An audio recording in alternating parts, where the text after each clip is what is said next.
हम सभी लोग जानते हैं और साइंस भी यह प्रूव कर चुका है कि हम हमारे दिमाग का हाईएस्ट 10% ही यूज़ कर पाते हैं और इनमें से ज़्यादातर हमारा दिमाग बचपन में ही सब कुछ सीखता है और सबसे ज़्यादा एक्टिव रहता है, क्योंकि हम हर रोज़ कुछ ना कुछ नया कर रहे होते हैं, रोज़ पढ़ते हैं, नए नए खेल खेलते हैं और हमेशा एक्टिव रहते हैं।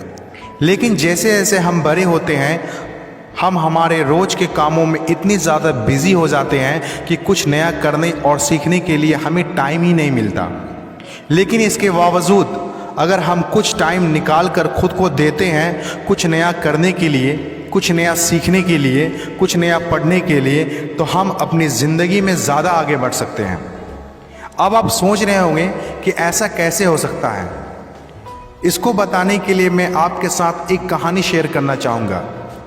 अफ्रीका में एक पेड़ काटने वाली कंपनी थी जिसमें वहाँ के लोग पेड़ काटने का काम किया करते थे, जिनमें से जॉन नाम का एक वर्कर था जो पिछले 8 सालों से पेड़ काटने का काम कर रहा था। उसी कंपनी में एक बिल नाम का एक नया वर्कर आता है और एक ही साल में बिल की सैलरी बढ़ जाती है और उसे प्रमोशन भी मिल जाता है।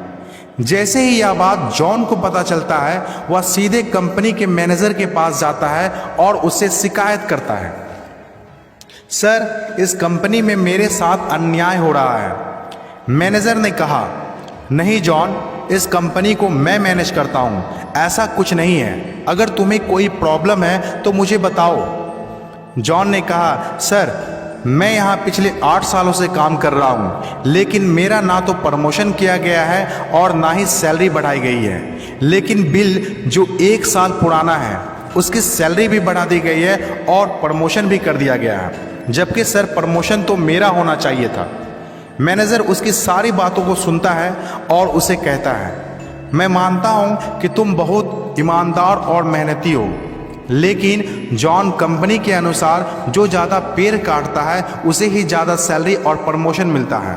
तुम पहले भी 4 पेड़ काटते थे और आज भी तुम 4 ही पेड़ काट रहे हो, लेकिन बिल जो रोज़ 8 पेड़ काटता है इसीलिए उसे जल्दी प्रमोशन मिल गया।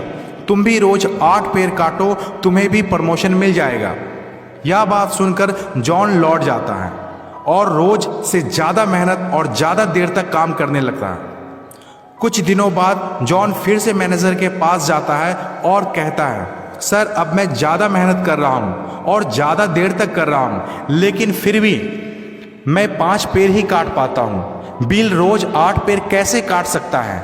मैनेजर ने कहा, यह बात तो तुम्हें बिल से ही पूछना होगा, यह बात तुम बिल से क्यों नहीं पूछते हो? अगले दिन जॉन बिल के पास जाता है और पूछता है, बिल तुम रोज़ 8 पेड़ कैसे काट लेते हो? मैं पूरी मेहनत करके भी 4 से 5 पेड़ ही काट पाता हूँ, क्या तुम मुझे बता सकते हो कि तुम पेड़ कैसे काटते हो? बिल ने कहा, पहले तुम बताओ कि तुम अपनी कुल्हाड़ी को कब धार लगाए थे? जॉन ने कहा, मैंने पिछले हफ्ते ही धार लगाया था। बिल ने कहा, मैं हर पेड़ काटने के बाद 5 मिनट का टाइम निकालकर अपनी कुल्हाड़ी को धार देता हूँ। जो पेड़ तुम 2 घंटे में काटते हो वो मैं 1 घंटे में काट देता हूँ। 5 मिनट धार देने से मेरे आने वाले 55 मिनट को बचा देते हैं और मैं आसानी से 8 पेड़ काट लेता हूँ। यह सुनकर जॉन बिल को धन्यवाद देते हुए चला जाता है। अब वह समझ चुका होता है कि सिर्फ ज़्यादा मेहनत और ज़्यादा देर तक करने से कुछ नहीं होने वाला, उसके साथ उसे अपनी कुल्हाड़ी को बार बार लगातार धार देते रहना होगा। जब भी हम वह धार देना बंद कर देंगे उस समय से उसके कामों में असर दिखना शुरू हो जाएगा।